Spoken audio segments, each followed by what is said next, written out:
change. We're talking about a transformational shift schools. that we can And all then it be comes part in of, and again we are later, all but part we'll of, get and to that in everybody a in second. this room Yeah, is Section doing it and 50 has the ability to do 504 even more of it. So with education that, I'm going to say funding good program. night. This God is not bless you, and thank you so infrastructure. much We, for we being say we call education a part of infrastructure in a sense. But this is what Steve was presenting yesterday on the extra person in each classroom. The, what did you call it, Steve? The yeah, but you had a name, development specialist. And we can see in today's world how much that would help with some of the problems that the kids have. Let me just continue, please, on that. Oh, yeah.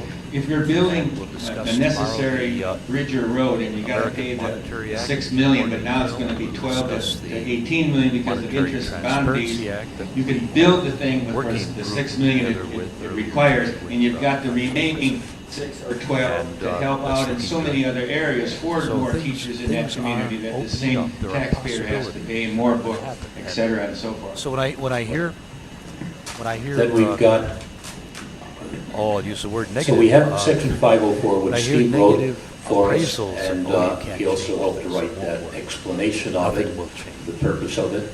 Again, 505. maybe it's since going to be hard the- to make this change. And what I heard Dick pointed out, Chambers say, it might a be lot of 20 years people look ago. at this and say, Doesn't well, phase where's, me, really. they're It's going to assuming take that the whatever banks aren't time gonna it have money. takes. Where's the money going to come from? We'll make it happen as soon Money's as we going to can. come from But again, always money spent by remember, government.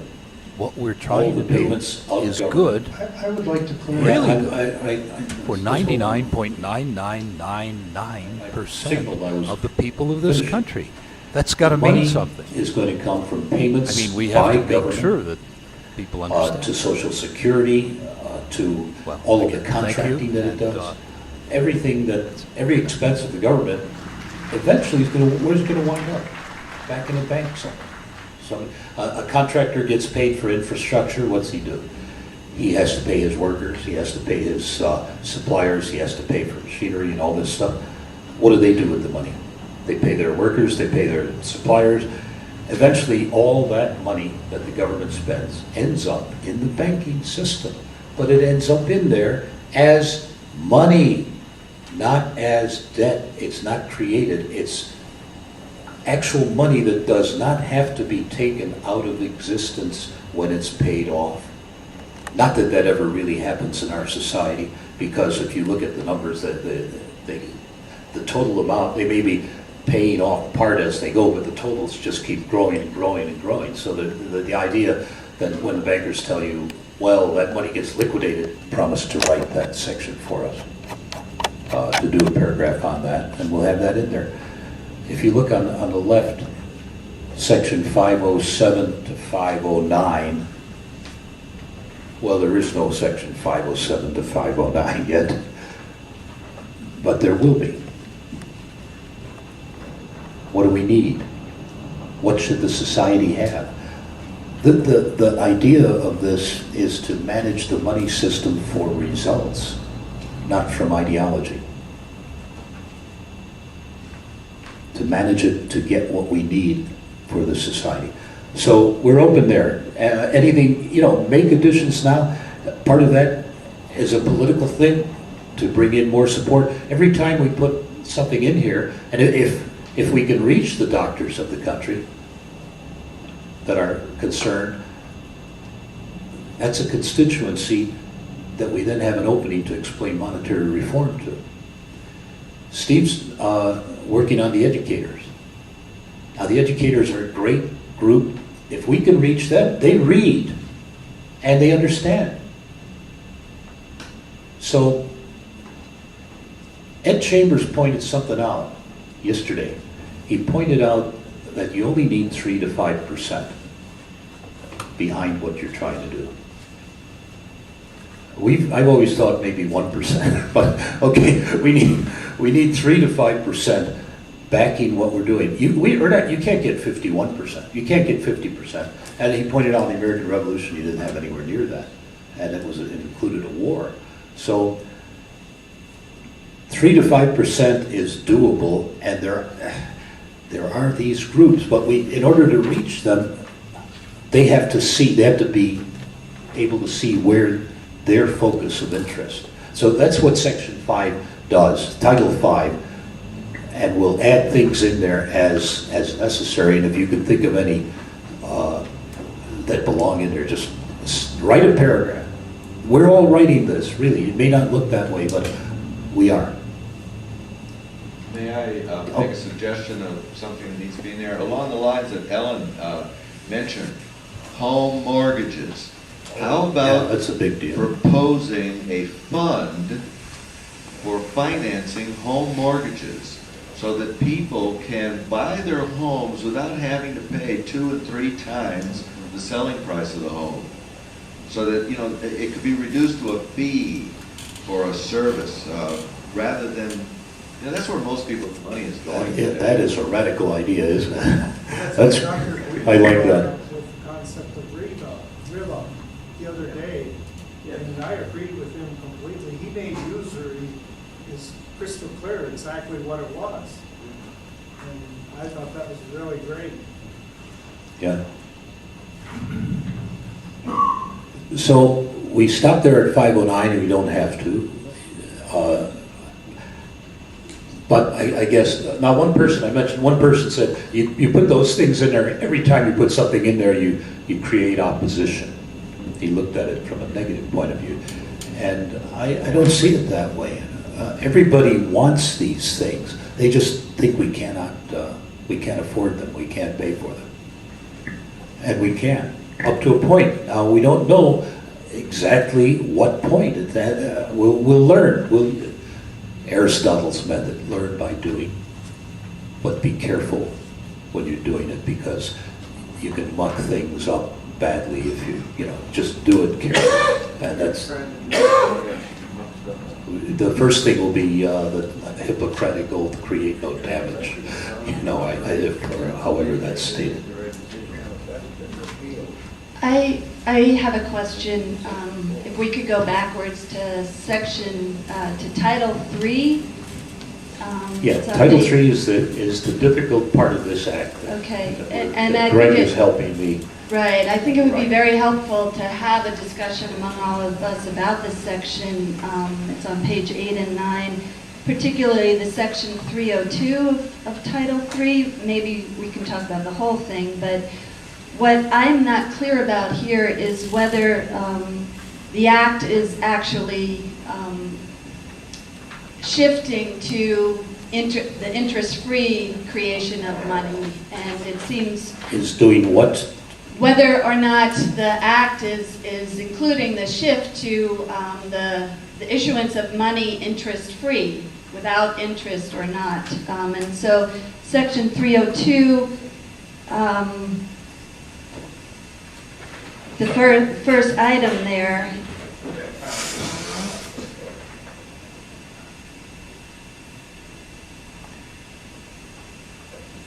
okay, in ending, it's item 3, in ending fractional reserve banking, the Secretary is authorized to initially lend United States money at interest to financial institutions for reserve purposes subject to regulations established by the Secretary. And then 4, also talks about banks being able to, so the question is, at the inception, at the level of creation of money, is the United States dollar, or whatever it's called, being issued to banks at that point of inception with interest back to the government or not? That seems to be the core of the Chicago plan, is to, it's to take away the benefit of that interest at that moment in time as the initial thrust.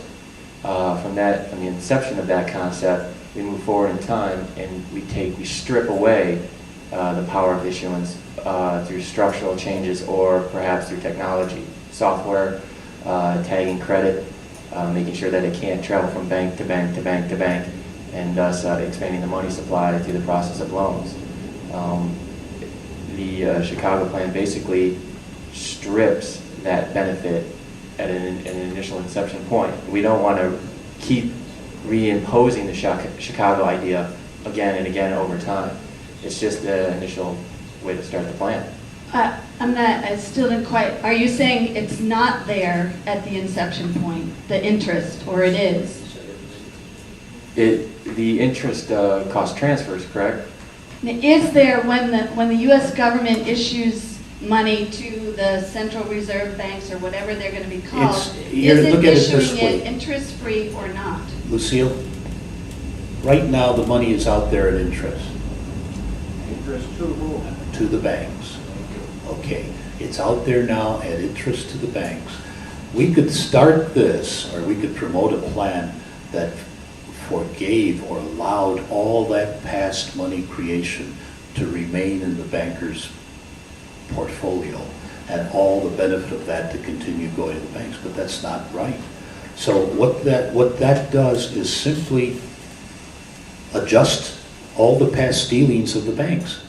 This is the most elegant part of Simon's genius in creating the Chicago plan, that he was able to do this in one elegant step. All of the loaning activity of the banks from the past becomes turned into their having acted post facto, as an intermediary for the U.S. government. So it's going to become U.S. government money, and the banks, instead of getting all that continuing interest on their own loans, they're returning it to the U.S. government. So that's the answer to your question. I don't understand any further. I'm not What sure. are you getting at? The question actually? is, I don't think we're changing anything other than the money is going to the government, the interest is going to the government as opposed to the private banking system. But we're not, can you hear me? Is this on? Yeah, very well. We're not actually changing the monetary system until the issuance of money at the core, at the central level, is done interest-free. That is what all the other sections do. But this section handles the past. And you've got all of these relations that are existing out there, and they're going to continue as they go. But the bank.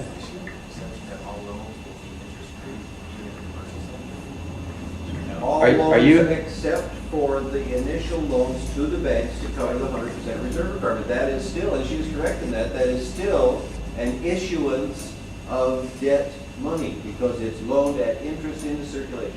I understand that exact point. I think the point is It's that redirecting, interest rate it's will be, redirecting the existing interest to the government. That's all it's doing. but the banks will pass that on to the You want to consumer. condemn that? Are you against that? Is that the problem?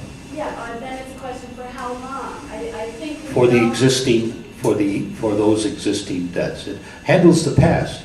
You see, the alternative is here. The alternative is to let the bankers continue to reap the benefits of that special privilege. And this is designed to stop that. But the act goes on to talk about a maximum interest rate of 8% per year would be allowed. I don't follow this section.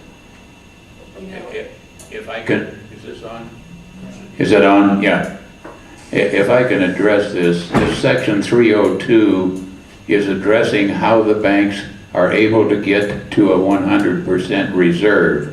The basic reason for the United States to create United States dollars interest-free and loan them to the banks is to enable them, if they have not been able to sell enough assets at that point to reach a 100% reserve on demand deposits, the United States government would loan them at a low interest rate enough money to have a 100% reserve while they finish selling other assets to achieve that reserve. Then they would pay that back. This section has nothing to do with how money is issued. When we go to a 100% reserve on demand deposits, we have eliminated the bank's ability to create money out of thin air. And then we begin to issue our own money, and it would be spent into circulation with no interest charge attached. Any of that money that wound up, as it will, in savings accounts, in banks, the banks can then relend because they have it in savings accounts or time deposits. If it went into checking accounts, they could not lend it because they have to have 100% reserve on checking accounts. I hope that clarifies it some. Yeah, Dick, just a quick question. Why can't the government lend it because they want it paid back when banks no longer need it? Why can't they lend it at 0% interest? To the banks? Yes. Because the banks the interest rate is going to be passed on. Banks are getting interest on it already, and that would be a tremendous subsidization. That would allow the prior privilege to continue until all those loans are paid off. So you're trying to take some of the revenue out of the banks. It's not a question of revenue, Mike. It's more a question of fairness. If we have the ability to stop that injustice, and that it was an injustice all the time that the banks were charging interest on money creation. We, at the inception of this act, we had the ability to unwind that injustice. It's that simple. And the effect, keep in mind the effect, it turns the bank into an intermediary in the money creation process, and while it's correct that erroneous money creation process was done by loans and at interest, it adjusts the fairness of the system. Yeah, I think I understand the concept, and you mentioned that it would be trying to overcome the injustice, but politically, what would be easier to sell? Well, this doesn't have anything what the purpose of loaning banks money under this section 302 is simply to get them to their 100% reserve requirement. When we start going to 100% reserve, the first thing the government will do is buy back from the banks at face value any government securities the banks have. And that when they buy those back, they will pay face value for them, and they will go, the money paid to the banks does not go to the banks, it goes to their deposit account at the Federal Reserve toward getting to 100% reserve. Then we will buy back the Federal Reserve stock that any banks hold. That also would go to the 100% reserve, and also would also nationalize the Federal Reserve banks. The difference, if any, between how much the banks now have, each bank now has in reserve, if they're not up to a 100% level, then they would have to sell other assets that they have and put that money on deposit at the Federal Reserve to reach a 100% level. The only reason we're saying if they don't want to do that right now because they would suffer some losses by premature sale of securities, we would then create the money, loan it to them a small interest rate to allow them the time to do that. This is not intended as a profit-making thing particularly, but if you lent the banks, the government, at a zero interest charge, what incentive would they have to go back and sell other assets to get to the 100% reserve? We've already lent them the money, they're already there.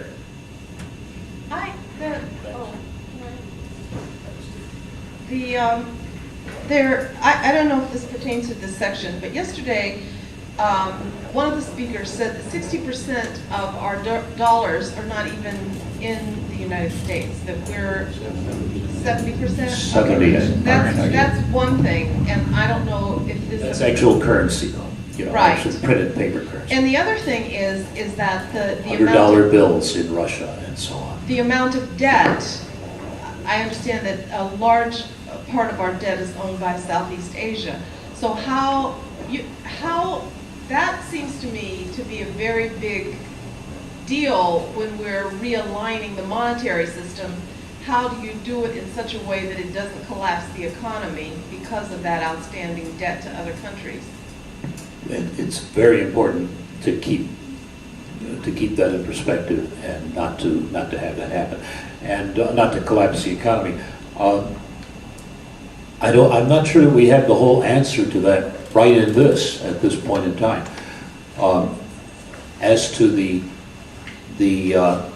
debt holdings that China has of United States bonds, we do discuss how that's taken care of. Those things are paid off as they come due.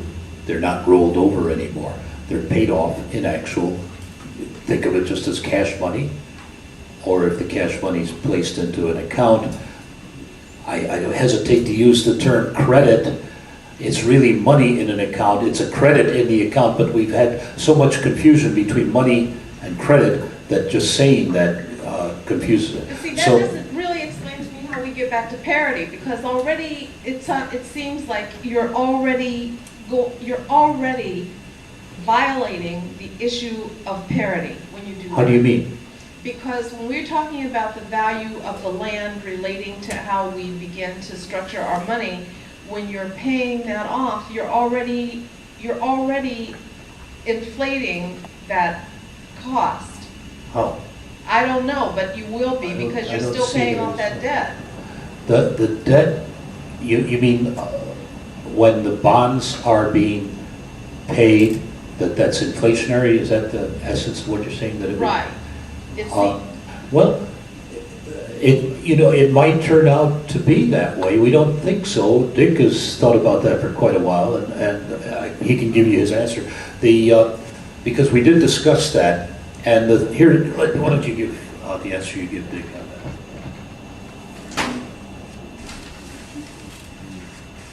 that? I guess we're addressing the issue of paying off the national debt by simply creating the money to do so. Is that correct? Right.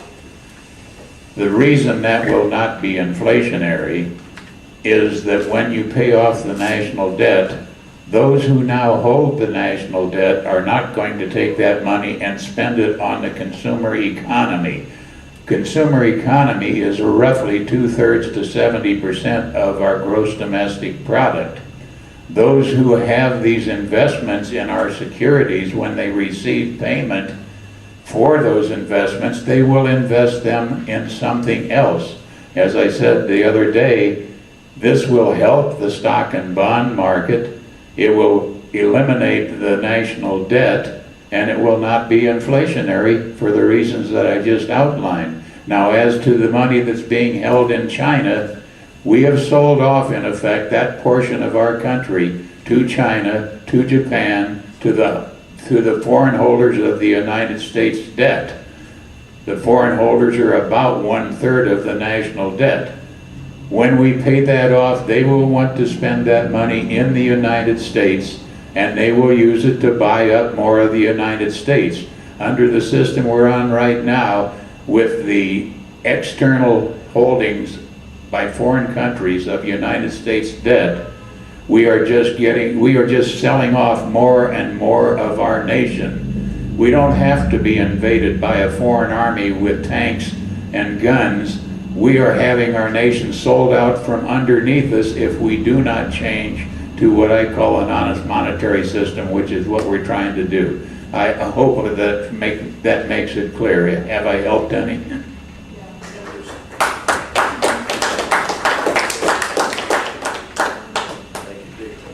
Thank you, Dick.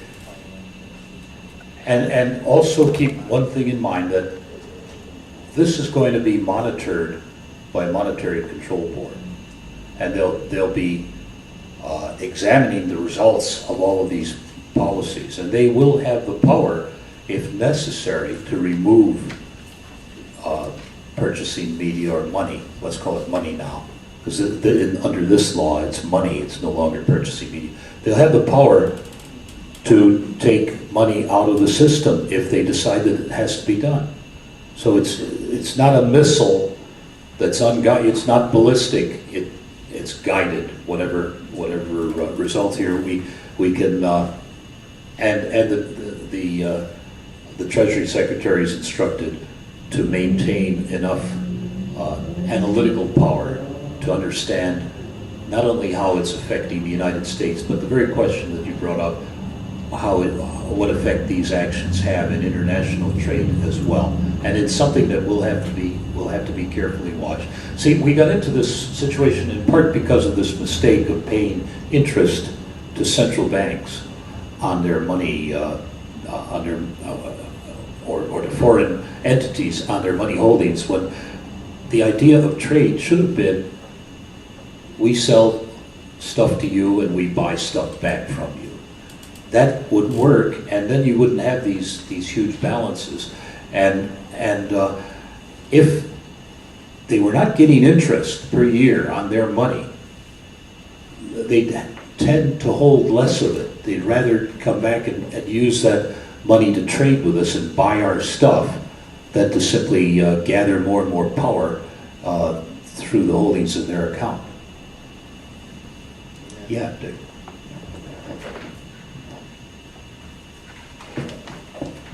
What Stephen was talking about controlling the quantity of money, it's in the act somewhere, but earlier someone asked, how do you regulate the value of money? That's what Stephen was addressing. You regulate the value of money by the quantity of money in circulation in relation to the production of consumer goods and services. And the way you do that is with the intent, and this would be the duty of the Monetary Board, we want to avoid either excessive inflation or excessive deflation. And the way you do that is by controlling the quantity of money.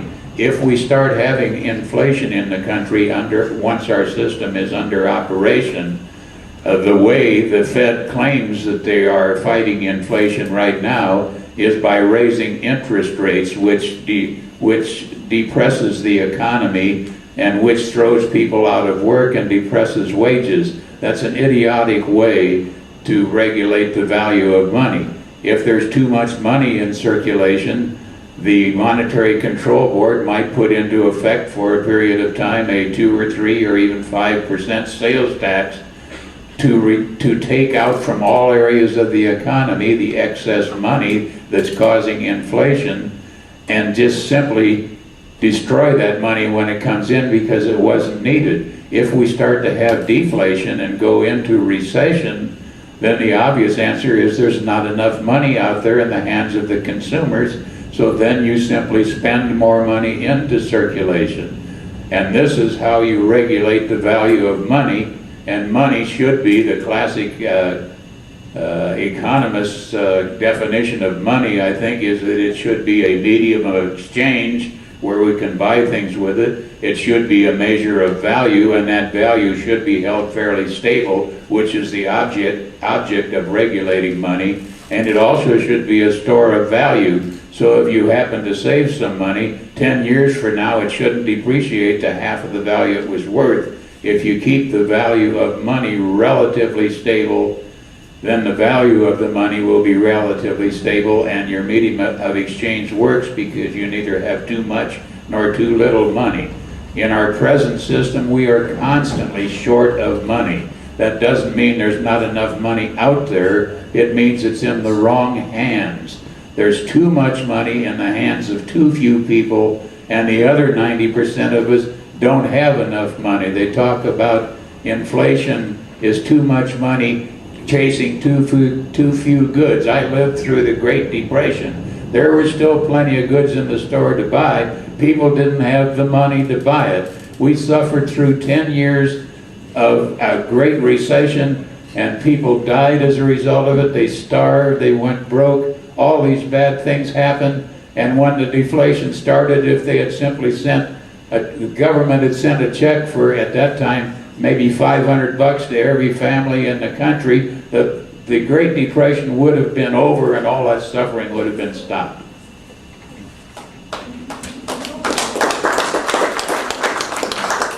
I just want to say,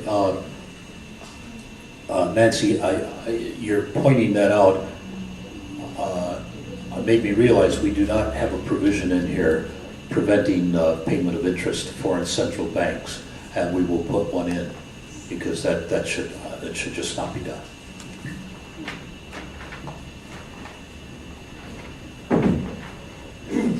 This phenomenon of inflation is something we've been brainwashed with from birth, and it's something that we have to get out of our heads.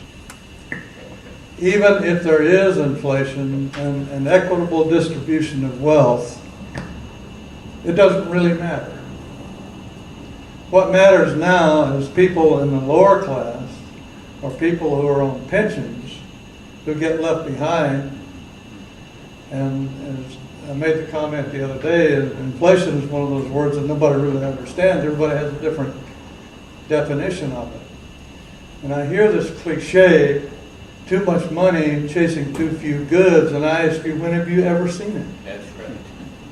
Well, I saw it during World War II, but there were institutions put in place to handle it. Now, have you seen anybody at Walmart with a pocket full of money running around bidding up the prices of goods? Never. No. Have you seen advertising shut down because, God, there's too much money, they don't have to advertise. The prices are going up, they can sell it at inflated prices. That's bull. Now, we may have too much money because of bad distribution, where it goes, but we have to get out of this fear of the sky falling if we do something different, and I seem to be hearing that here a lot. We have to do something different. If you do the same thing, you will get the same result.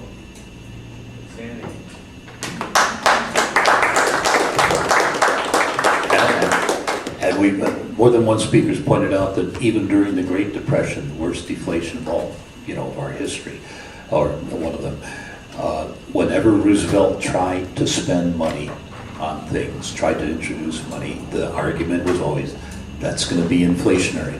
This is a religious item. It's not a, in our country, it's not a real item. There's no question that control of the money supply badly can certainly cause either inflation or deflation. But there are other things that can cause inflation as well. Simple shortage of things. For instance, in the last 3 or 4 years, we've had a tremendous inflation in the price of construction materials. Steel, concrete, and so on and so forth have risen dramatically. And the reason is the supply of them is really starting to thin out. The demand for them is huge, not only here but elsewhere. Now, this is something that is not controlled by the money supply at all. Right, price rises can come from different causes. Exactly. Including supply and demand of the materials. It's the other half of the equation. Okay. The Section 3, Title 3 is the most difficult title, and we continue to work on it. I'm working on it with Greg a lot in terms of how does one track credit so that credit cannot be reloaned.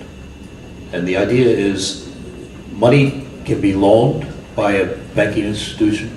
Once it's loaned, it gets tagged as credit, and from that point, it's not reloaned. And we're working on struggling with this. This is what the Chicago plan struggled with for years and actually did not solve, as far as we can tell, because they didn't have computers back then. And Greg helped to bring the idea of this into clearer focus. Then we realized, well, the Swiss banks are doing this now. When you have you can open an account in dollars, or they'll run another account for you in Japanese yen or euros, or they used to run an account in every European currency.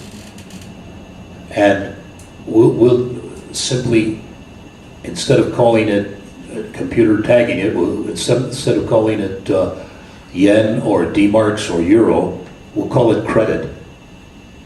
And the rule will be that credit is not loanable again. Now, there are repercussions to that, but that's where the real challenge now for us is in moving this forward. And we're going to need help on this, or if not help, at least advice and input from people in the banking business at some point, and from the economics profession who have focused on this for their whole careers. We're confident that it's all doable, but all of the details, all of the mechanics of it are not yet fully worked out. And this is a summary. In a way, it's a little bit like, remember Star Trek? The New Generation, where there's Jean-Luc Picard as the captain, and then he's got his number one there, and they decide on a plan. We want to do this. They all agree, yeah, we want to do this. Jean-Luc turns to number one. The guy, and he says, "Make it so." Make it so. Make it so. Well, this is doable. We're quite certain of that. And we realize that it has to be done, and we've got to advance this in more detail. This is a 5-page summary, and when it gets fleshed out, I wouldn't be surprised if it's 20, 25 pages. Hopefully, not much more than that. Some of these bills are, hundreds of pages, and then you don't have somebody was telling me about one bill on, I forget what it was on, free trade or something. Yeah, free trade bill, 500-page free trade bill. You know that's not a free trade bill if it's got 500 pages. The 490 pages are about not free trade, unfree trade. So we want to keep this as short as possible, but schematically, this does give you the idea. And the big challenge right now is in Section 3, as far as our more fully defining it.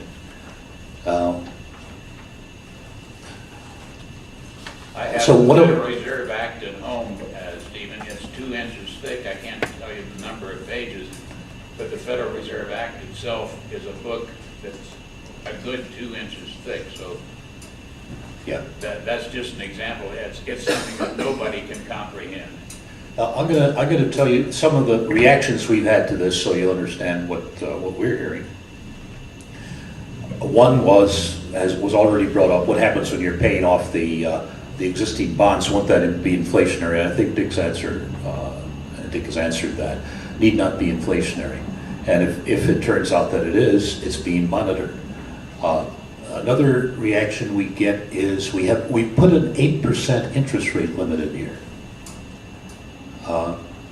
And I'm sure we're getting a reaction, oh, everybody will be against that, all the bankers will be against that. Yeah, they might be, and others, especially the ones that own credit card companies. And they'll predict dire consequences. And the answer to that is, many of you are too young to remember, but in 1980, there was such an interest rate limit in virtually every state of the Union. It ranged from 6% to 10%. Every state, I think 49 states had it. I think South Dakota or one of the Dakotas did not have an interest rate limit. And what happened was that the credit card companies all got organized in that state and raised their interest rates. And also the Banking Act of 1980-81 removed these limits for free market reasons. Well, before that point, these limits existed and we had a better society. So when we're told, oh, you can't do that, everything will come crashing down. Nonsense. You can do it. These are arbitrary things. And if they say, well, you have to be able to compete with other interest rates from other countries, a lot of this is potentially under total control, and you don't have to, these countries all want to do business on the New York Stock Exchange. That's how Swiss banking secrecy was broken in 1970. Swiss banking secrecy ended in 1970-71 when our government told them, that's it, boys. You want to trade on the New York Stock Exchange? When we want information, you're going to give it to us. That's the law now, or that's the way it works. So there's tremendous power that this country has in influencing what goes on in the financial world internationally. And when we're told, oh, we can't do anything about that, maybe you can if you try. Steve, I have a question. I don't want to beat this Then horse. don't. Well, I think it's crucial, though. The question you're saying that. Make your point that you think is crucial, then, and we'll cover it. We'll try to answer it. Okay. Your last comments just communicated that the complaints will be 8% interest is too low. And my question is, I don't understand why interest need be retained. Banks can operate as a commercial entity like any other industry in the society and have fees for services provided and be in a marketplace where the marketplace regulates the fees that they charge for the service of providing savings and loans. You want all interest stopped. At the inception level, it needs to be stopped because that's the fuel. In the creation of money, it is stopped. If that's the case, and I haven't It is. questioned. In the rectification of the old problem, you could interpret it, there is no new money issued at interest. I can say that categorically in this act. There is no new money issued at interest. Does that solve that problem? It does, except that's not how Section 302 reads to It is. That's not new money. That's not new money. Where the banks are paying the interest, that's old existing money that's already out there. There is no issue of new money at interest in this act. Pardon? She's thinking the initial loan to get to 100% reserves, she's saying, well, then you're not really changing the system. We're not overturning everything that's been done. No, we are turning the banks into intermediaries of the government, and that money was improperly issued. It's a problem out there, and we're just figuring the best way to solve that problem. And letting the banks continue to get all the interest on that money they created is, in our estimation, is unjust, because then they're continuing to get unearned, you know. But it's not unjust for the government to get that interest. No, it is not unjust for the government, for the simple reason, you have to understand something about government, which people don't have today. Government is us. Right, but it's all of us. Taxation.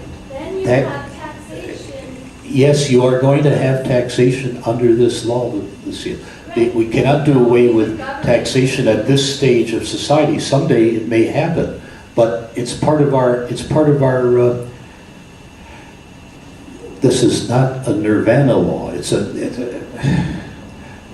We have to do these things one step at a time. In section 302, where we say we're going to enable the banks to borrow money from the Treasury in order to meet their 100% reserve requirement, that money is not going into circulation. It's going into the 100% reserve deposit that guarantees that your checking account money is there when you need it. We could not put that in and just leave it out of the act and tell the banks they have to sell assets right now in order to meet their 100% reserve. What we were trying to do with this was give the banks an option. They can sell, they don't have to borrow this money from the Treasury. They can sell any assets they want to get to 100% reserve.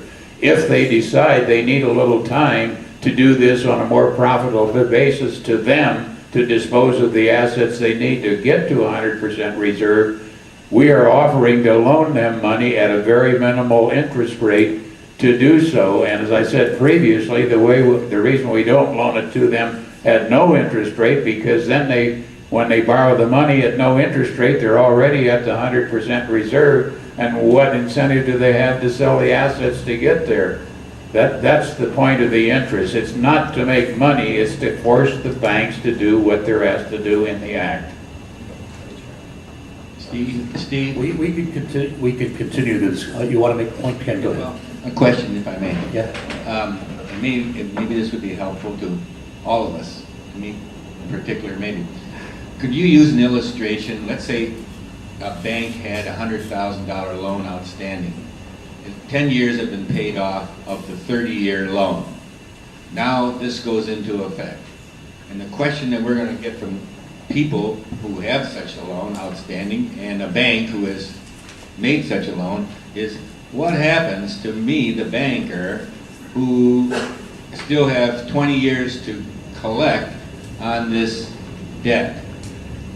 Right, okay. I think the answer is, I think that's a good point. We should put this in an actual case example and go through it with a banker so that we get the whole picture.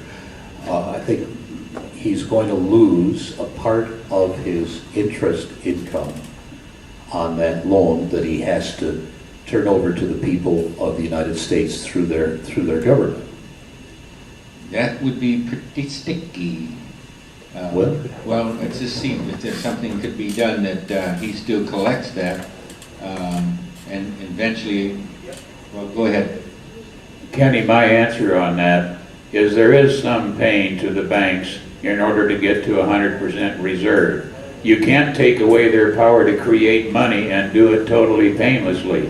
When they sell assets, which they must do, assets that are paying them an income stream, when they sell those to reach their 100% requirement on demand deposits, what they really will have lost is the income stream from those assets. That's why we came up with this $750 check per person to immediately get some more savings deposits into the bank. What we need to do and what the banks need to do is replace that income stream that they just lost. And the only way they can do that is to get additional savings deposits, or to reduce expenses, or a combination of the two. The way they get additional savings deposits is one through this immediate $1,750 per person dividend, and then with starting the rebuilding of the infrastructure and all the jobs that'll create, when there's more money in the hands of the working people, there'll be more savings deposits. So I think that the end result in a short period of time will that their savings deposits will total as much as the savings deposits plus their checking accounts totaled when we started. Okay, but wouldn't it be true that that would be one of the examples that the bank would sell to the federal government and be paid? Well, they can choose what assets they want to sell. But let's use this example, that he's got this loan yet, and as many of them have done, resold it to other lending institutions, but they now sell it to the federal government, and they're paid in this form of, do I dare say? No, they don't sell that asset to the federal government. The federal government does buy their government securities, and it does buy their shares of stock in the Federal Reserve Bank. But the other way, the rest of the money that banks have to raise, they sell their assets to somebody, but it's not the government. They pay the government the result of that in order to get to their 100%. They choose what assets they want to sell. If they want to sell an asset that's going to produce an income stream for 20 years, instead of selling maybe some CDs of 6 months or a year, that's their choice. Okay. Ken, what I'll do, Ken, is put we're going to have to change direction now because we're going into the evaluation session. And I have to ask you to do some work, more work. Ken, what I'll do, I'll put that into, we don't have an example of that. See, that's the kind of thing that helps us move forward. We should have a description of that particular process so that it's understood. And we've got, as I said, we've got 2 pages to work with here. If there are any other types of questions like that you have, including we'll cover Lucille's question, or try to, in the box on the left.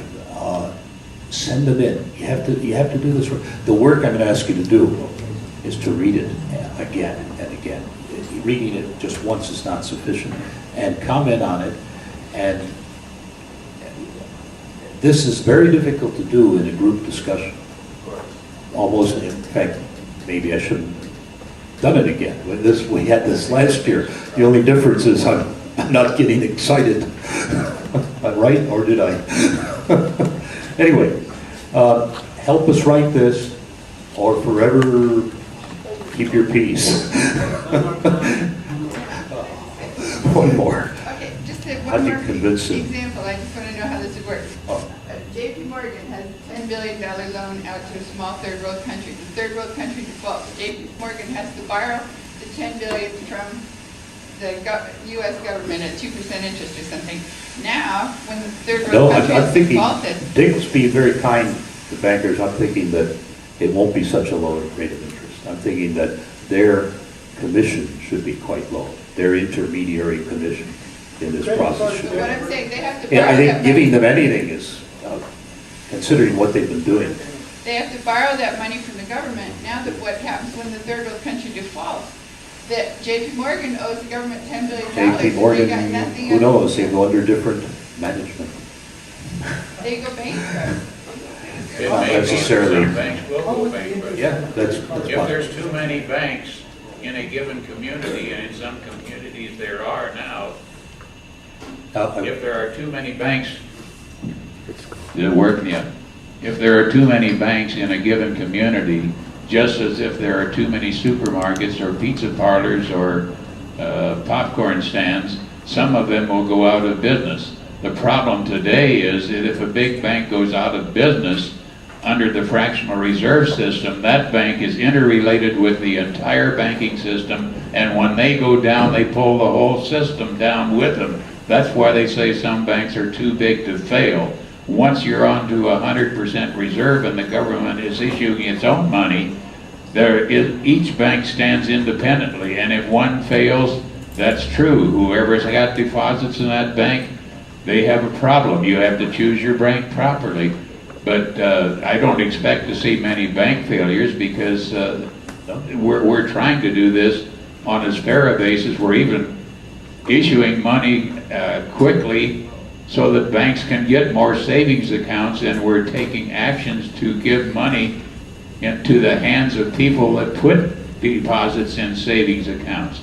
The people that are multimillionaires and billionaires, believe me, they don't have much money in savings accounts. Savings accounts come from us average people, not from the very wealthy people. So when you put more money in the hands of the average person by rebuilding the infrastructure and providing everybody with a job under full employment and doing all these actions we've described, the savings accounts of banks will increase and they won't have those problems. As far as loans by the big banks, the J.P. Morgans, the Citibanks, these are the ones that will be impacted very unfavorably by this conversion to the government issuing its own money, because under the fractional reserve system, the way the Federal Reserve works now, when they want to increase the money supply, the normal method is to buy government securities from the open market, and the money that they the new reserves that are put into circulation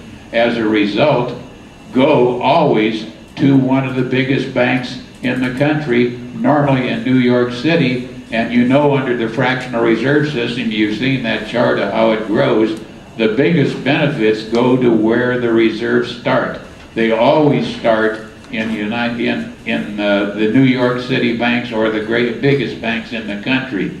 For example, we got that hurricane down in Florida, or not Florida, in the Gulf, and if we want money to go there, we have to borrow it from the banking system at interest to even have the money, and still that goes to the biggest banks, and they loan us back our own money to do it. It's just ridiculous. Thank you. We have to move on here. I've spent too much time on this, and I apologize. You can't spend too much time. Well, I've got to keep on this schedule. Somebody's supposed to start speaking at 11 o'clock here. And we have not talked about what we've made very substantial progress on, the Monetary Transparency Act. It's in your kit there. We had a working meeting with Congressman Dennis Kucinich on this. How many of you read that so far? Please read it. We've had help on this from two outstanding economists, and we're expecting this to be introduced as legislation in 2007. Early in 2007, the Monetary Transparency Act will be introduced into Congress.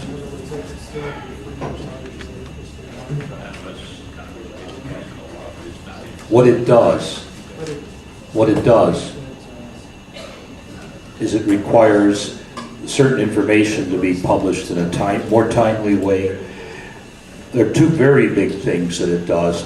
The value of land gets estimated throughout the United States. That's not been done yet. This is a huge, huge factor in terms of economics and in terms of potential taxation improvements. And it figures out, the Fed is required to figure out how much the seigniorage process is worth. What is it worth to the banking community to have this power to create money? Once that's an actual figure that we get, what is it, quarterly, I think? Yeah, we get it quarterly. Once we get that number, it can be pointed to as, look at what the banks are getting out of an unearned, just out of a privilege. And once that's known, that type of statistic by itself is a standalone critique of the whole system. One economist called it deceptively innocuous, that just by getting these numbers, the whole system comes into focus. We're going to continue working on this with Congressman Kucinich, who has said he's going to introduce it when we get it into, we'll help. His office does it, but we can just provide whatever input we can, and we're going to continue to do that. Back to the fundraising. Two things. This is Chris, how do I pronounce it, Sayak? Wait, okay. Chris is a professional in the audio business. He works for a radio station here. And these, give him a hand, please, for all of the work that he's done here. And this is largely a volunteer effort here. Chris is going to get the entire conference onto 4 CDs. Those 4 CDs are going to be available for $30 total. Not $30 each, $30 total. Mr. Renker from England told me yesterday you should charge $100. Well, if you want to send $100, you can send $100 for them, but you can also get them for $30. And the order form is on this sheet that you have. There are, in fact, 2 order forms that you have in the kit there for the CDs. One is on the sheet that announces this brief book of speeches. We're putting together my talks, like the one I gave yesterday, in a brief paperback book. And it'll be available at a low cost. And you can order advance copies here, 15 copies for $100, and so on. And they're going to retail at about $15 a copy. You can resell them, you can give them away, you can do whatever you want. There's an order form in your kit for that, and on there, please send me the 2006 conference on the CDs at $30. Just check that off, or you can just order that by itself. Do please find the donation form in your kit, and please use it. We need funding. We've been operating on much too low a budget. It's not fair to everybody that's working and volunteering on this, and it's not effective. It's just not effective to operate without substantially more funds. It's foolish, and I'm tired of it. So we need to raise money. I'm going to work with Mr. Chambers, who's here. We want to have Ken Bonsack in Washington for a good part of the year, talking to the legislators. We know he can do that better than anyone I've seen. He's got much more patience than I have, and he knows how to talk. He's been talking to these people for years. He knows who they are. We'd like to do that. That takes money. I can't ask Ken to go to Washington on this and pay his way and his hotel. And that's not a lot of money, but it adds up, and we need to have it. As I mentioned earlier, the Krajoviches have Krajovic, Michael, who's going to speak shortly, and his dad have pledged $1,000. Susan Loeffel has recently donated $1,000. These types of things are what keeps us going. They really matter. And if you've got assets that you're not using, consider making a substantial donation. We'll use it carefully. That I promise you, and I think you can see that. Okay.